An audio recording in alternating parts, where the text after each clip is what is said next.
सत्ता में रह के लूर चाही, सत्ता में रह के लूर चाही, अदाकारी करे के सहूर चाही। गोड़ लागत नहीं हेरा से अभिनंदन वर्मा के अपना कार्यक्रम जना के नाम है कुटा ठोक के। बिहार और बिहार के राजनीति में अब उ सोती फूट रहा बा जना के कहल जाला कि सरस्वती विलुप्त हो गई, यमुना के स्थिति खराब बा, गंगा के विलुप्त होता रही। बिहार में समाजवादी धारा के जौन राजनीति चलत रहा पिछला 30 साल से, कहल जा रहा बा कि अभी वो विलुप्त होता। और वो लोग के याद हुई कि आज से 3-4 दिन पहले से ये विषय हम लेकर वो लोग के सामने खड़ा हुई बनी, और ये विषय पर अब राष्ट्रीय राजनीति से लेकर के बिहार के राजनीति करे वाला जितना भी मूल घराना बा, राजनीतिक घराना बा, ओकरा में चर्चा जबरदस्त ढंग से शुरू हो गई बा कि का समाजवाद के जोन एगो सोती फूटल रहे, जोना के लेकर के भइल रहे कि गरीब गुरबा और अंतिम पंक्ति के खड़ा व्यक्ति कहीं ना कहीं सरकार, सत्ता और सरकार के करे वाला काम के लाभ पाई, ओकर दिन अब लदे रह जा रहा बा। एकरा के पूरा करी? कहल जा रहा बा कि नीतीश कुमार जी समाजवादी धारा के अंतिम नेता रहे हैं। अगर इनको अस्त हो जाता और ये अपन सेकंड लाइन के नेता तैयार ना कैले तो ऐसा स्थिति में का हुई?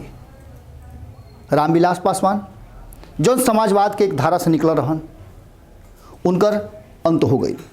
रुआ लोग के याद हुई कि जयप्रकाश नारायण जना घड़ी इंदिरा गांधी के विरोध में खड़ा भई रहन, वो घड़ी उनका मन में कोनो तरह के ऐसा बात ना रहे कि वो प्रधानमंत्री बन जाइ हैं या फिर वो कोनो बड़ा पद प्राप्त कर लिए, वो तो उनका वसूल प्राप्त हो जाइत। लेकिन समाजवाद के जो चिकरत जो आवाज़ निकलत रहे, वो आवाज़ के जिंदा करे खातिर आंदोलन के रास्ता अपनौले। ये आंदोलन के रास्ता आम जनता के मुखर आवाज़ के प्रणेता के रूप में सामने अइले। उनका धारा से लोग जुड़त चल गई। और इतना बात रुआ समझ ली कि जब ये कोरोना के महामारी आई रहे तो रुआ यह बात के एहसास हो गई हुई कि बीमारी चाहे जौना तरीका के होके, सामाजिक बीमारी होके, शारीरिक बीमारी होके या मानसिक बीमारी होके, जब बीमारी एके लेखा सब लोग के होखे लगे तो बीमारी के पीछे पीछे होकर इलाज खोजे के सब कोई अपन अपन तैयारी शुरू कर देला। बिल्कुल समाजवाद में और आम जनता के चिचियाए और चिघड़े वाला जो बात होला, ओकर अगर केहू उठा करके सामने रख देवे तो ओकरा के नेता जनता मान लेवे ले। आज उस समाजवाद के धारा कहीं ना कहीं विलुप्त होके के कगार पर जा रहा बा। कारण कि आम जनता के जो आवाज़ बा ओकरा के कहीं ना कहीं दबा के आपन बात करे के, अब हम के राजनीति खत्म हो गई बा। कहे खातिर तो बहुत कुछ कहा था, लेकिन मैं के राजनीति हो गई बा। अपना मन के बात होता, जन जन के बात नहीं के होत। हालांकि एकरा में एगो पेंच फंसावल जाता कि रउआ लोग बताई कि हम अपना मन के बात में राउर बात कैसे जोड़ी। ये बात के रुआ समझत नहीं? ये मेरावल कहाला, बात के मेरावल। बात के मेरावला में रुआ खुश भी हो जाई, लेकिन रुआ प्राप्त का हुई तो शून्य बटा शून्य। ये पूरे सियासत और पूरे राजनीति में अब बिहार में ऐसा बुझा रहा बा कि बिहार अब दिल्ली के चाबी से, जैसे ना देख लो खबर हुआ कि खिलौना के एगो जोकर होला जो हमें चाबी भर दिया, जितनी चाबी भरी राम ने उतने चले खिलौना वाला हाल बा। बिहार एक अलग दिशा में जा रहा बा, एक दशा से गुजर रहा बा। ये दिशा और दशा रहा हा कि बिहार इस देश के सबसे ज़्यादा युवा राज्य बा। 7 करोड़ से ज़्यादा 12.5 करोड़ में लोग युवा बा। बेरोजगारी के बेपनाह फहरिस्त खड़ा हो रहा बा। और जब लॉकडाउन के पीरियड में प्रधानमंत्री जी एक हाली रात में कहनी कि केहू घर से बाहरी ना निकली, तो लौट के आवे वाला में सबसे अधिक बिहारी रहन। अलग अलग राज्य बा, बिहार से सटल झारखंड बा, बिहार से सटल उत्तर प्रदेश बा। ये सब के कथा कहानी रुआ जानता नहीं, लेकिन बिहार के कथा और बिहार के कहानी कहे वाला जब ओकरा मुंह पर टेप चिपका दिया तो का हुई।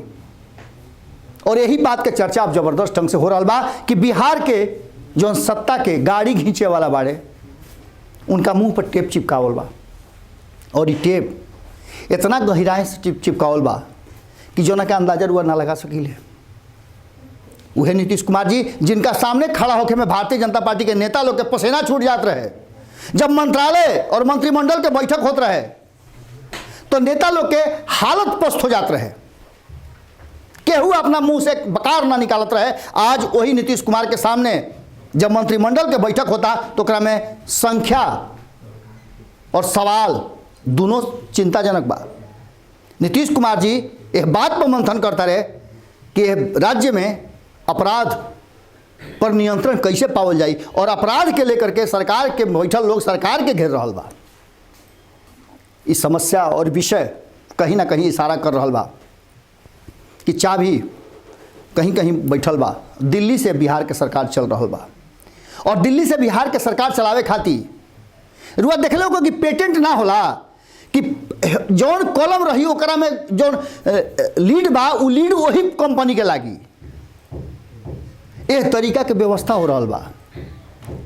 रुआ इहो बात सुन लो कब कि वन देश वन नेशन और वन इलेक्शन, इस सब के बात चल रहा बा। एकरा मतलब का कि देश के धारा बदल रहा बा, देश के संविधान में ठीक बा परिवर्तन तो भइल, एकरो पर चर्चा हुआ से कैले रही, लेकिन परिवर्तन रउआ हिसाब से काहे नहीं के होत, परिवर्तन वो व्यक्ति के हिसाब से, वो दल के हिसाब से काहे हो रहा बा जौन लंबा समय से वो बात के लेकर के और अपना राजनीति के धारा खड़ा करते रहे।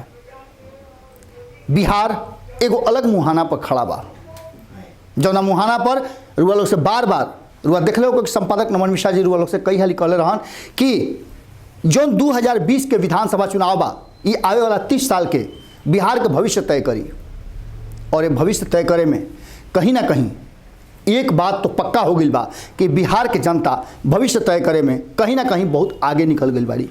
एक वैसन पेज फंसा के रखले बाड़ी कि जे भविष्य तय करे वाला हुई वो आगे बढ़ करके और सत्ता के चाबी अपना हाथ में ली। एकरा में सबसे आगे भारतीय जनता पार्टी निकल गई बा। भले ही नीतीश कुमार मुखिया के तौर पर बैठल बड़न, लेकिन चबिया उहे बा। रुआ केंद्र में भी देख लो 2014 से बिहार के राजनीति जौना दिशा में घूम गई बा, वो दिशा रुआ देखी ना। रुआ लोग के सवेरे सवेरे भोरे भोरे ये बात बतौले रही हम कि बिहार में जो नेता लंबा समय से बिहार के राजनीति और जौना घड़ी भारतीय जनता पार्टी के झंडो उठावे वाला ना रहे, तौना घड़ी बिहार में सदन में उपस्थिति दर्ज करावे वाला कई गो नेता हाशिए पर बाड़न। ऐसा तो केंद्रों में भई रहे, 2014 में भई रहे। और ये बात के चर्चा रुआ लोग से कैले रहनी हम कि आखिर अटल आडवाणी मुरली मनोहर जोशी कहाँ बाड़े। रुआ लोग को पता बा कि मेंटोर में उनका के रख दिया गई, मार्गदर्शक मंडल में रख दिया गई है का नंदकिशोर यादव, प्रेम कुमार आदि जो नेता, गोपाल नारायण सिंह वगैरह वगैरह, ये सब जितने नेता रहे हा का उनका के मेंटोर में रख दिया गई बा का ये लोग के राजनीतिक अस्तित्व के अब धीरे धीरे पतन के तरफ जा रहा बा, या फिर अवसान हो गई लोग के। एकरा मतलब सीधा सीधा बा कि नया लोग के ले आकर के नीतीश कुमार के सामने खड़ा करके और चाबी कहीं ना कहीं ओजे से भरा था कि जितना चाबी भरता नहीं उतने बोली हो। रुआ देख लो को अभिषेक मिश्रा जब प्रिया पूछत रही हा वही व्यक्ति से, वही नेता से जो नी बात कहले रहन कि चिराग पासवान के का हुई, तो का कहले रुआ लोग के याद बानू। रुआ नहीं देख ले तो रुआ भारत लाइव पे जाके देख सकिले। वो साफ तौर पे कहले कि ये सब बात हमरा से मत पूछी, केंद्रीय नेतृत्व से पूछी। यानी कि आग तो लग गई, अब बुतावे के बेरी के आई ओकर इंतजार हो रहा बा। उप मुख्यमंत्री उतने बात बोलते रहे जितना उनका के कहल गई बा। इस सब के बाद जो बिहार में अध्यक्ष वाले बिहार प्रदेश भाजपा के वो का कह रहा बड़े, इहो बात रुआ लोग के सामने आ गई कि रास्ता चलते वो खोज लेता रहे कि कहाँ अपराध भइल बा, कहाँ के स्थिति खराब बा और कहाँ इस समस्या इतिश्री हो गई बा। एकरा मतलब कि कहीं ना कहीं जौन विभाग दोनों गोल के बीच बंटवारा भइल बा, जौना जौना विभाग के पहले भारतीय जनता पार्टी देखत रहे, उस सब विभाग के जितना भी अनैतिक काम रहे या फिर जौन समाज के ना पसंद रहे, पटना डूब गई। ओकरा पर एक्शन का भइल, नीतीश कुमार एक्शन लेवल चले ना ले ले, चमकी बुखार भइल का भइल, केकरा लगे विभाग रहे कुछ ना भइल। एकरा अलावे नीतीश कुमार के लगे जौन विभाग बा, उनका खेमा में जौन विभाग बा, वो विभाग पर वह उंगली उठे लागल। उठावे वाला भाजपा के लोग, गृह विभाग केकरा लगे बा, विधि व्यवस्था केकरा हाथ में बा। Nitish Kumar ji law and order के भले मीटिंग करत रहस, लेकिन चाबी केकरा लगे बा, भारतीय जनता पार्टी लगे। जौन चाबी 2020 के चुनाव और 16वीं विधानसभा में नीतीश कुमार के पास रहे, उस 17वीं में चाबी के हस्तांतरण हो गई बा। भले सत्ता के हस्तांतरण ना हो गई भइल होके, लेकिन चाबी के हस्तांतरण हो गई बा। रुआ देख लो को केंद्र में भी शिक्षा मंत्री केहू बा, लेकिन शिक्षा पर बात के करी तो दो गो शख्स करी हैं, या तो मोदी जी करी हैं और ना तो अमित शाह जी करी हैं। विदेश यात्रा विदेश मंत्री केहू रही, लेकिन विदेश नीति पर चर्चा के करी? बस यह दो आदमी बाड़े। अध्यक्ष पार्टी के केहू होखे, लेकिन निर्णय के करी? यह दो आदमी करी हैं। यानी तात्पर्य बा कि अभी देश एक अलग धारा में चली और बिहार भी वही धारा पर चले खातिर मजबूर हुई। यानी कि जौन चाबी बा वो चाबी के फैसला और बिहार में आगे सरकार कैसे चली एक फैसला दिल्ली से हुई। अब दिल्ली के फैसला में नीतीश कुमार जी कब तक साथ है बाड़े, एगो बड़ा प्रश्न बा। ये प्रश्नवाचक चिन्ह के साथ रघु लोग अपन विचार रख सकिले, कारण कि तेजस्वी यादव के डेरा अब बिहार से कबर के दिल्ली में लाग गई बा। और दिल्ली जब जब तेजस्वी यादव जाले तो बिहार में कुछ अलग ढंग के रास्ता खुलेला। भारतीय जनता पार्टी कम बोलेले, लेकिन जदयू के लोग के बेचैनी बढ़ जाला कि वो दिल्ली काहे खातिर गइल बाड़े। रुआ देख लो कि जैसे ही दिल्ली निकल ले वैसे ही जदयू के लोग के प्रवक्ता के बेचैनी बढ़ गई बा कि आखिर तेजस्वी दिल्ली गइल काहे खातिर बाड़े। ये प्रश्न के साथ रुआ लोग के छोड़ तनी आज खूटा ठोक में, और ये बताई कि आज के खूटा में कितना मजबूत रुआ खूटा ठोकनी। कारण कि बिहार और बिहार के जो वर्तमान स्थिति बा ओकरा में कहीं ना कहीं सरकार तो नीतीश जी के हाथ में बा, लेकिन उनका हाथ में पावर शक्ति कितना बा, कितना संतुष्ट बाड़े। अगर संतुष्ट रहते तो हव कुल बात जौन पंचनामा में रुआ देखले रहनी हाँ रातों रात में देखा तनी तो ना होइत। यानी कि वैचारिक रूप से नीतीश कुमार जी इतना अस्वस्थ ना रहते। रुआ देख लो कब कि संशय निश्चित रूप से नीतीश कुमार जी के शासन और प्रशासन उनका क्रियाकलाप में नजर आवता। और एक पीछे वो कारण बा कि कहीं ना कहीं वो चबिया अभी तक नीतीश कुमार जी के हाथ में ना दिलस। रुआ 2005 में रुआ के याद हुई कि चाबी लेके कहीं ना कहीं भाग गई रहन रामविलास पासवान। अब की हाली चाबी भले भारतीय जनता पार्टी के हाथ में बा, लेकिन अब की हाली चबिया के फेरा में कहीं ना कहीं रामविलास पासवान जी के सुपुत्र ही बाड़न, जो कि अपना खेल से छीन ले नीतीश कुमार जी के हाथ से पावर, और वो पावर ले जाकर के दे दिले भारतीय जनता पार्टी के, और चाबी अब भारतीय जनता पार्टी के हाथ में बा। तो एक मतलब बा कि जब तक रही चाबी या जितना चाबी दी उतने चली खिलौना।